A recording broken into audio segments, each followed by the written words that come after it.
నమస్తే, welcome to BNS media. నేను మీ వెన్నెల. ఇక డీటెయిల్స్ చూస్తే తెలంగాణ న్యూ గవర్నర్ గా శివ్ ప్రతాప్ శుక్లా అపాయింట్ అయ్యారు. 1952 ఏప్రిల్ 1న ఉత్తరప్రదేశ్లోని గోరఖ్పూర్ డిస్టిక్ రుద్రాపూర్ విలేజ్ లో జన్మించిన ఆయన న్యాయశాస్త్రంలో పట్టభద్రుడు. చదువుకునే రోజుల్లో ఏబీవీపీ సెక్రటరీగా పనిచేశారు. ఇక 1983లో బీజేపీ పార్టీలో చేరిన ఆయన 1989లో తొలిసారి గోరఖ్పూర్ అసెంబ్లీ నుంచి ఎమ్మెల్యేగా గెలిచారు. ఇక 1991లో సెకండ్ టైం ఎమ్మెల్యేగా విజయం సాధించి యూపీ విద్యాశాఖ సహాయ మంత్రిగా పనిచేశారు. కళ్యాణ్ సింగ్, రామ్ ప్రకాష్ గుప్తా, రాజ్నాథ్ల ప్రభుత్వాల్లోనూ మినిస్టర్గా పనిచేసిన ఆయన 2016లో యూపీ నుంచి రాజ్యసభకు ఎంపిక కాగా 2017లో కేంద్ర ఆర్థిక శాఖ సహాయ మంత్రిగా బాధ్యతలు స్వీకరించారు. 2023 ఫిబ్రవరిలో హిమాచల్ ప్రదేశ్ గవర్నర్గా నియమితులైన ఆయన తాజాగా తెలంగాణకు ట్రాన్స్ఫర్ అయ్యారు. చేయని తప్పుకు 4 ఏళ్లుగా తాను, తన ఫ్యామిలీ ఎంతో మానసిక వేదన అనుభవించామని తెలంగాణ జాగృతి ప్రెసిడెంట్ కవిత ఆవేదన వ్యక్తం చేశారు. నిజాయితీగా ఉండడంతోనే తమకు ఆ దేవుడి బ్లెస్సింగ్స్ ఉన్నాయని, ఆ లిక్కర్ కేసును కోర్టు కొట్టేసిందని చెప్పారు. అందుకే శ్రీవారికి మొక్కులు చెల్లించుకునేందుకు తిరుమలకు కాలినడకన వచ్చామన్నారు. ఎప్పుడు తిరుమలకు వచ్చినా తమకు మంచి జరుగుతుందని, 3 months క్రితమే స్వామివారి బ్లెస్సింగ్స్ కోసం వచ్చానని, దీంతో కోర్టు కేసును కొట్టేసిందని ఆమె చెప్పారు. అదేవిధంగా త్వరలోనే కొత్త పార్టీ పెట్టబోతున్నట్లు కూడా ఆమె ప్రకటించారు. తిరుమల శ్రీవారి లడ్డూ ప్రసాదంలో కల్తీ నెయ్యి ఇష్యూ పొలిటికల్ గా తీవ్ర దుమారం రేపుతుంది.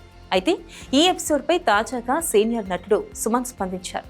కల్తీ నెయ్యి ఇష్యూలో తప్పు చేసింది ఎంతటి వారైనా కఠినంగా శిక్షించాలని డిమాండ్ చేశారు. అలాగే ఆరోపణలు చేసినప్పుడు దాని వెనుక నిజాలు ఏంటో తెలుసుకోవాల్సిన అవసరం కూడా ఉందన్నారు. తిరుపతిలోని తిరుమల నగర్లో ధర్మస్థల నియోజకవర్గం మూవీ ప్రమోషన్ ఈవెంట్లో పాల్గొన్న ఆయన ఈ కామెంట్స్ చేశారు. తిరుమల శ్రీవారి లడ్డూ విషయంలో కల్తీ జరిగిందని, భక్తులు ఆందోళనలో ఉన్నారని, తాను ఎక్కడికి వెళ్లినా ఈ అంశం చర్చకు వస్తుందన్నారు. ఈ విషయంలో నిజాలు తేల్చాలని సీఎం చంద్రబాబును సుమన్ రిక్వెస్ట్ చేశారు. తిరుమలలో దివ్యల మాధురి ఇష్యూపై టీటీడీ సీరియస్ అయింది. రూల్స్ బ్రేక్ చేసి కొండపైకి కేక్ తీసుకొచ్చి కట్ చేయించడంపై టీటీడీ పోలీసులకు కంప్లైంట్ చేసింది. ఈ ఇన్సిడెంట్ పై పోలీసులు విచారిస్తున్నారని టీటీడీ ఓ ప్రకటన రిలీజ్ చేసింది. Bigg Boss fame Tanuja birthday సందర్భంగా తిరుమల శ్రీవారి దర్శనానికి తనుజ, దివ్యల మాధురి దంపతులు వచ్చారు. స్వామివారి దర్శనం అనంతరం వారు స్టే చేసిన గెస్ట్ హౌస్ లో తనుజ బర్త్డే సెలబ్రేషన్స్ నిర్వహించారు. అయితే శ్రీవారి సన్నిధిలో కేకులపై నిషేధం ఉన్నప్పటికీ కేక్ తీసుకొచ్చి కట్ చేసి ఆ వీడియోను సోషల్ మీడియాలో షేర్ చేశారు. ఇది కాస్త టీటీడీ దృష్టికి రావడంతో దీనిపై భక్తులు ఆగ్రహం వ్యక్తం చేయడంతో టీటీడీ చర్యలు చేపట్టింది. సెంట్రల్ గవర్నమెంట్ పలు రాష్ట్రాలకు కొత్త గవర్నర్లను నియమించింది. తెలంగాణ గవర్నర్ గా శివప్రతాప్ శుక్లాను అపాయింట్ చేసింది. ప్రస్తుతం ఆయన హిమాచల్ ప్రదేశ్ గవర్నర్ గా బాధ్యతలు నిర్వర్తిస్తున్నారు. ఇప్పటి వరకు తెలంగాణ గవర్నర్ గా ఉన్న జిష్ణుదేవ్ వర్మను మహారాష్ట్రకు ట్రాన్స్ఫర్ చేసింది. బీహార్ గవర్నర్ గా రిటైర్డ్ ఆర్మీ వెటర్నర్ సయ్యద్ అతా హుసైన్ ను, వెస్ట్ బెంగాల్ గవర్నర్ గా ఆర్ఎన్ రవిని నియమిస్తూ నిర్ణయం తీసుకుంది. పశ్చిమ బెంగాల్ గవర్నర్ సివి ఆనంద్ బోస్ మార్చి 5న తన పదవిని రిజైన్ చేయగా ఆ తర్వాత కొద్ది గంటల్లోనే 9 రాష్ట్రాలకు కొత్త గవర్నర్లను నియమిస్తూ రాష్ట్రపతి భవన్ ఆర్డర్స్ రిలీజ్ చేసింది.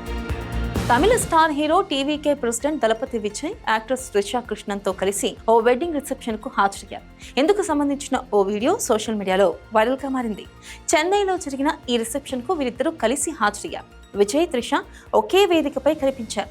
తన భర్తకు వేరొకరితో సంబంధం ఉందంటూ ఇటీవల విజయ్ భార్య సంగీత ఆరోపిస్తూ విజయ్ నుంచి డివోర్స్ తీసుకుంటున్నట్లు ప్రకటించింది. ఈ తరుణంలోనే వీరిద్దరూ ఇలా కలిసి రావడంతో సంగీత పేర్కొన్న వ్యక్తి త్రిషానేనని తమిళ మీడియా కోడెక్కుస్తుంది. తమిళనాడు అసెంబ్లీ ఎలక్షన్స్ సమీపిస్తున్న తరుణంలో విజయ్ పొలిటికల్ ఇమేజ్ ను దెబ్బతీస్తాయా, లేక ప్రజలు దీన్ని కేవలం పర్సనల్ ఇష్యూగానే చూస్తారా అనేది ఇంట్రెస్టింగ్ గా మారింది.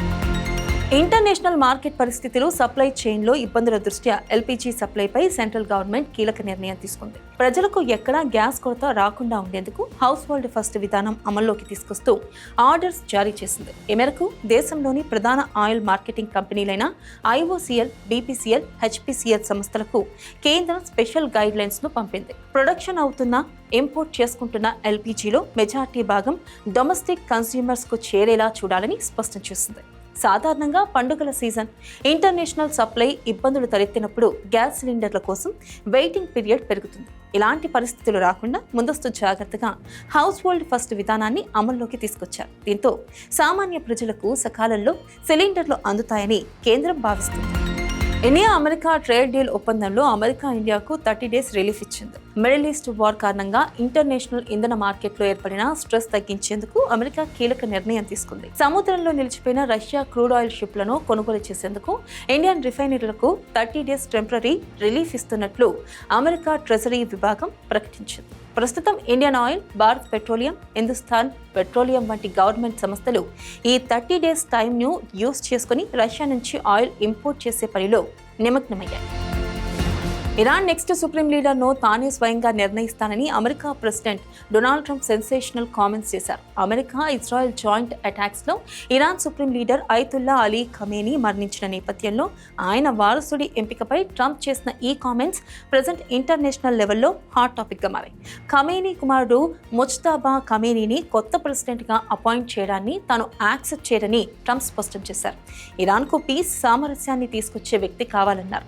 ఖమేనీ విధానాలని కంటిన్యూ చేసే వ్యక్తి వస్తే మరో 5 ఏళ్లలో మళ్లీ వార్ చేయాల్సి వస్తుందన్నారు ట్రంప్.